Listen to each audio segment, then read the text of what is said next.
Before this story begins, promise me one thing. If you believe kindness still matters, if you believe a single brave child can shake an entire town, hit subscribe right now, because stories like this don't survive without people like you. On the coldest night of the year, a little girl opened her door to save two freezing dogs. She thought she was doing the right thing. She thought no one would ever know. But the next morning, police cars surrounded her house. Neighbors were forced back, sirens screamed, and what officers found inside would change lives forever. This isn't just a story about dogs. It's about secrets buried for years.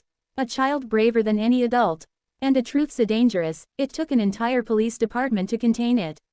Stay with me, because what happens next, no one saw coming. The snow didn't fall gently that night. It attacked the ground like shattered glass, driven sideways by a wind that howled through the narrow streets of Briar Hollow as if the town itself were being hunted, and inside a small blue house at the end of Willow Lane, 8-year-old Emily Carter sat curled on the living room floor, hugging her knees, listening to the old heater click and fail again, her breath fogging the air as she stared at the front door, because even though her mother had been gone for hours working the late shift at the nursing home and her father had disappeared from their lives long before Emily could remember his face, she had learned something very important in her short life. The night always spoke first, and if you listened closely enough, it told you who needed help. The walls creaked under the pressure of the storm, the windows rattled like teeth, and just as Emily was about to pull her threadbare blanket tighter around her shoulders, she heard it. A sound so small it almost blended with the wind, but not quite, a whimper, thin and desperate, cutting through the storm like a blade, followed by another, deeper, rasping cry, right outside her door. Emily froze. The rules echoed in her head, rules her mother repeated every night before leaving for work. Don't open the door. Don't answer anyone. If something happens, call 911. Emily knew the rules, but she also knew that sound, because she'd heard it once before when she found an injured bird behind the school dumpster and stayed with it until a teacher came. This sound was fear, this sound was pain, and it was coming from something alive. She stood on shaky legs, padding barefoot across the icy floor, peeking through the narrow window beside the door, her heart pounding so loudly she was sure the storm could hear it, and what she saw made her breath catch. Two dogs, barely more than shadows against the snow, huddled together on her porch, their fur stiff with ice, their bodies trembling so violently it looked like they might shatter, one larger, dark-coated dog shielding a smaller tan one, its ribs visible, its eyes glassy but locked onto the door as if it knew this was the last place left to try. Emily didn't think. She didn't hesitate. She turned the knob with numb fingers and pulled the door open, the cold rushing in like a living thing, and the dogs didn't bark or move aggressively or hesitate either. They collapsed forward, crossing the threshold as if the house itself had reached out and pulled them to safety. The door slammed shut behind them, and Emily fell to her knees beside the dogs, wrapping her arms around their shaking bodies, whispering, "It's okay, you're safe, though she wasn't entirely sure that was true, because the larger dog had something around its neck. Not a collar, not exactly, but a thick leather strap with a metal clasp, scratched and dented, stamped with faded letters Emily couldn't read, and when she touched it, the dog flinched, not in pain, but in memory, the kind of flinch that comes from hands that aren't gentle. She dragged old towels from the bathroom, rubbed their paws until feeling returned, poured warm water into a bowl, then another, breaking slices of bread and soaking them slowly, patiently, the way her mom taught her, and as the dogs drank and ate, their breathing steadied, but their eyes never left her face, as if they understood something important, that this small human had chosen them when the world had not. Emily made a bed for them beside the couch, curling up nearby despite the cold, and somewhere between the wind screaming outside and the heater finally groaning back to life, she fell asleep with her hand resting on the larger dog's shoulder, unaware that this single act of kindness had already set things into motion far beyond her understanding, because across town, in a dark office filled with flickering monitors, a silent alarm had just triggered, one that hadn't been activated in over 7 years. The morning came too quietly. No birds, no passing cars, just a heavy stillness pressing against the house, and Emily woke to the sound of engines idling outside, low and constant, vibrating through the floor, and when she sat up, rubbing her eyes, the dogs were alert now, standing, tense, ears back, the larger one positioning itself between Emily and the door, a low warning rumble in its chest, and before Emily could even stand, a sharp knock cracked through the air, followed by a voice amplified through a loudspeaker, calm but commanding, "This is the Briar Hollow Police Department. Whoever is inside the residence, please come to the door immediately." Emily's stomach dropped. She peeked through the curtain, her breath hitching, and her heart nearly stopped, because the street was full. police cars everywhere, lights flashing silently, officers spread out behind doors and fences, one armored vehicle parked near the corner like something out of a movie, neighbors standing in their pajamas behind police tape, whispering, pointing, fear spreading faster than the cold ever had, and Emily didn't know what she'd done wrong, only that the dogs behind her were shaking again, not from cold this time, but from recognition. The knock came again, harder. "We know someone is inside," the voice said. "Please open the door." Emily's hands trembled as she reached for the handle, tears burning her eyes, and just before she turned it, the larger dog pressed its head gently against her side, as if asking permission, as if promising something, and when the door finally opened, the officers froze, not because of Emily, not because of the dogs, but because one of them, a gray-haired sergeant with tired eyes, stared at the strap around the dog's neck and whispered a single word under his breath that no one else heard. "Impossible." Behind him, radios crackled to life, codes spilling out in urgent bursts, and somewhere in the crowd, Emily's mother screamed her daughter's name as officers moved in, not with weapons raised, but with a kind of awe mixed with dread, because they weren't surrounding a house anymore. They were containing a secret that was never meant to resurface. And Emily, still clutching the dog's fur, had no idea that by opening her door the night before, she had just reopened a case that once destroyed careers, shattered families, and buried the truth under years of silence. The storm outside had passed. But something far worse had just begun. The police did not rush the house the way Emily had seen on television, with shouting and guns and chaos. Instead, they moved with a strange, almost reverent caution, as if the small blue house on Willow Lane had suddenly become something fragile, something dangerous not because of what was inside, but because of what it represented, and Sergeant Daniel Mercer, the gray-haired officer who had whispered, "Impossible," stepped forward slowly, raising one hand to stop the others, his eyes never leaving the thick leather strap around the larger dog's neck, because he had seen that strap before, not once but dozens of times, burned into his memory from photographs sealed in evidence boxes marked classified, photos that were never supposed to leave the archive room beneath the old courthouse, photos tied to a case so toxic it had nearly ended his career and sent two good officers into early retirement. Emily stood frozen in the doorway, barefoot on the cold floor, her small fingers buried in the dog's fur, her face pale and streaked with tears, and all she could think was that she had done something terribly wrong, that kindness had somehow become a crime, and when Mercer finally spoke, his voice was softer than she expected, almost gentle. "Sweetheart," he said, crouching to her level, "what's your name?" "Emily," she whispered. They were cold. Behind Mercer, officers murmured into radios, repeating phrases that made no sense to anyone listening. "Confirm visual, notify the unit, code Black 7, and the larger dog let out a low growl, not threatening, but protective, shifting closer to Emily, while the smaller dog pressed against her leg, trembling. Mercer noticed everything. The way the dogs positioned themselves, the way they watched hands instead of faces, the way their bodies stayed coiled, ready, like trained animals waiting for commands that never came.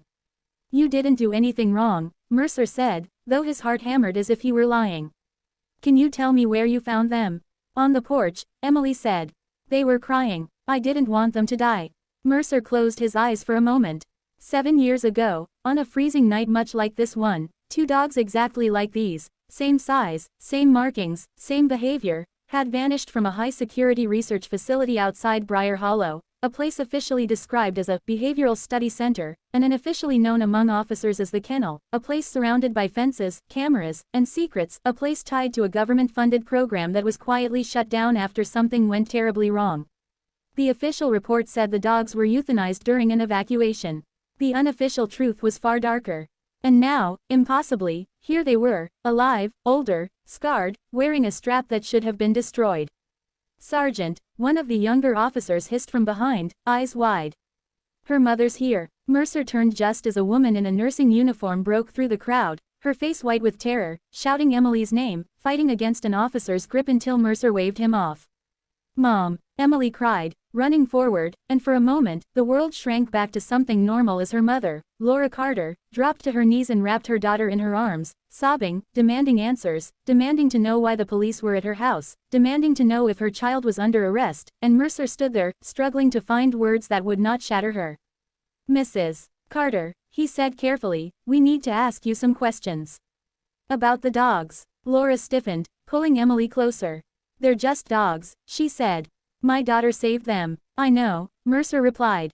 "But these dogs may be connected to an ongoing investigation." The words sounded absurd even to him, but the moment they left his mouth, Laura's face changed, not with confusion, but with something else, something like recognition mixed with fear, and Mercer saw it, the flicker of a reaction that told him this was no longer just coincidence. The house was cleared. Slowly, officers stepping inside not to search for weapons, but to document, photograph, record every detail, while animal control was called off at Mercer's direct order, replaced instead by a black, unmarked SUV that arrived without sirens, its windows tinted so dark they reflected nothing. Neighbors whispered theories. Drug bust, hostage situation, illegal fighting dogs, but none of them were close to the truth, because the truth was locked behind clearance levels and non-disclosure agreements and the kind of power that erased people who talked too much. Emily sat on the couch between her mother and Mercer, clutching a mug of cocoa someone had made for her, listening as adults spoke in careful half-sentences, while the dogs lay at her feet, alert but calm, as if they knew this was not yet the end. When the man from the SUV finally entered, everything shifted. He was tall, sharply dressed, too polished for a small-town emergency, and when Mercer saw him, his jaw tightened. "You shouldn't be here," Mercer said quietly. "I got the same alert you did," the man replied. "And unlike you, I still answer to it." He looked down at the dogs, his expression unreadable. "They survived longer than expected." Laura Carter's breath caught. "Expected," she said. "What are you talking about?" The man finally looked at her, really looked, and something like surprise crossed his face. "You don't know," he said. Then this just became much more complicated. Mercer felt anger rise in his chest. "You said they were terminated," he snapped. "You signed the report." "The report was a lie," the man said calmly. "A necessary one." Emily looked between them, her voice small but steady. "They're good," she said. "They didn't hurt anyone." The man crouched in front of her, studying her the way one might study a phenomenon. "No," he said softly. "They wouldn't. Not unless they were told to." Mercer's hand clenched into a fist. The truth, when it began to spill, did not come all at once. It leaked out slowly, in fragments, in guarded admissions and interrupted arguments, until Laura's knees gave out and she had to sit down, because the dogs Emily had saved were not strays, not abandoned pets, but survivors of Project Winterhold, a covert program designed to train animals for search, surveillance, and, when necessary, lethal response, animals conditioned to obey complex commands, to recognize targets, to endure pain without breaking, and when public scrutiny threatened exposure, the project was shut down overnight, its assets disposed of, its failures buried. Except someone had helped these two escape. Laura stared at the dogs, tears streaming down her face. "Oh God," she whispered. "It's you." Mercer's head snapped toward her. "You've seen them before," he said. Laura nodded, shaking. "Years ago," she said. "I cleaned the facility. Night shifts. I wasn't supposed to look at anything. But I did." Her voice broke. "They were just puppies. They cried all the time." The room went silent. The man from the SUV looked furious. "You violated protocol," he said. Laura met his gaze with sudden defiance. "I gave them water," she said. "I talked to them. And one night a door was unlocked." Mercer understood then. Not a breach. Not an accident. An act of mercy. Emily stared at her mother, realization dawning. "You saved them," she whispered. Laura pulled her close. "I tried," she said. "I thought they were gone." The man straightened, his voice cold. "This conversation is classified," he said. "These animals are government property." The larger dog stood, placing itself between him and Emily, eyes locked, muscles tense, and for the first time, Mercer saw fear flicker across the man's face, because the dog was not waiting for a command. It was choosing. Outside, more vehicles arrived, federal this time, and Mercer knew the clock was running out, that whatever happened next would define not just his career, but Emily's life, because kindness had collided with power, and power rarely forgave. Emily tightened her grip on the dog's fur, her small heart pounding, and made a decision that would shock everyone in that room, because she looked up at Mercer and said, clearly, bravely, "You can't take them. They're my family now." And for the first time since the alarm had triggered, Mercer wondered if the system that trained those dogs had finally met something it couldn't control. By the time the sun rose fully over Briar Hollow, the quiet street on Willow Lane had become a sealed perimeter, not because anyone inside the small blue house was dangerous, but because too many people in high places had suddenly realized that a mistake they buried years ago had grown teeth and a conscience, and Sergeant Daniel Mercer stood in the front yard with his coat pulled tight, watching black vehicles line the curb, their engines humming like patient predators, while inside the house, 8-year-old Emily Carter sat cross-legged on the living room floor, one hand resting on each dog, feeling their warmth, their steady breathing, and knowing with a clarity that surprised even her that whatever these adults were afraid of, it was not the dogs, it was the truth. The federal officials did not introduce themselves by name. They rarely did. They spoke in clipped tones, referencing statutes and recovery orders, talking about assets, and containment, and liability, and every word pushed Laura Carter closer to panic, because she had spent her life on the edges of systems like this, cleaning their floors, emptying their trash, staying invisible, and she knew how easily people like her were erased when they became inconvenient. "They're not things," she kept saying, her voice shaking. "They're alive. So were the subjects in the human trials," one of the men replied without looking at her, and Mercer felt something inside him harden into resolve. The dogs sensed the shift long before the humans did. The larger one, Mercer remembered the designation from the old files, K-17, moved deliberately, placing its body between Emily and the officials, its posture calm but immovable, while the smaller one, K-22, stayed close to Laura, pressing its head against her leg as if remembering the woman who had whispered to it in the dark years ago. When one official stepped forward too quickly, K-17 growled, not loud, not wild, but precise, and the room stopped breathing, because that sound was not the voice of an animal acting on fear, it was the voice of training restrained by choice. "This is exactly why they must be removed," one official said. "They're unpredictable." Mercer turned on him. "No," he said, "they're predictable. They're protecting a child." The man scoffed. "Sentiment doesn't override national security." Emily looked up then, her eyes bright with tears but steady, and said the words that would later be replayed on news channels across the country, "If they were so dangerous, why am I still alive?" Silence followed, thick and uncomfortable. Someone cleared their throat. Another checked a tablet. The truth was inconvenient. These dogs had every opportunity to act violently, and they hadn't. They had chosen gentleness in a world that trained them for brutality. Mercer knew what that meant. It meant the program had failed, not because the dogs were flawed, but because they weren't. What happened next unfolded faster than anyone expected. A neighbor, one of the same people who had been whispering behind police tape, began recording on her phone, streaming live, her shaky narration capturing Emily's small voice, Laura's tear-streaked face, the dog's quiet vigilance, and when one official tried to stop her, Mercer stepped in front of the camera and said, "Let it run." By noon, clips were everywhere. Little girl saves freezing dogs. Police surround house. Government wants them back. The story spread across the US and UK like wildfire, because it struck something raw and universal, the idea that innocence had stumbled into something cruel and refused to step aside. Pressure mounted quickly. Calls came in from City Hall, from the state, from offices Mercer had never spoken to before, and each call asked the same question in different ways. Can this be contained? And for the first time, the answer was no. Project Winterhold, once a classified footnote, was being dragged into the light, its documents leaked by someone with a conscience and a secure connection, its methods dissected by experts who recoiled at what they read, and suddenly the dogs were no longer assets, they were evidence. Laura was offered a deal that afternoon. Quiet relocation, a financial settlement, non-disclosure agreements thick as phone books. "Your daughter can have a good life," a man said gently. "Somewhere else." Laura looked at Emily, then at the dogs, and shook her head. "She already does," she said. Emily squeezed her hand. Mercer watched, pride and fear twisting together in his chest, because he knew what refusing meant. It meant standing alone, but they weren't alone for long. Veterinarians volunteered their services. Lawyers offered representation pro bono. Former employees of the kennel came forward with stories they'd been too afraid to tell. One by one, the wall of silence cracked, and through it poured years of guilt and regret, until the narrative changed completely, not reckless child endangers town, but child exposes hidden cruelty. When the injunction finally came down, it was almost anticlimactic. The dogs would remain with the Carters under protective custody, the program would be formally investigated, and no further attempts at retrieval would be made without court approval. The moment the officials left, the house felt lighter. Emily laughed for the first time since the storm, burying her face in K-17's fur, while Laura sank onto the couch, exhausted but unbroken. Mercer lingered at the door, his job technically done, but his heart unwilling to leave. "You were very brave," he told Emily. She shook her head. "I was just cold," she said. So were they. Months later, Briar Hollow would add a new story to its identity. Not about secrets or fear, but about a little girl who opened her door.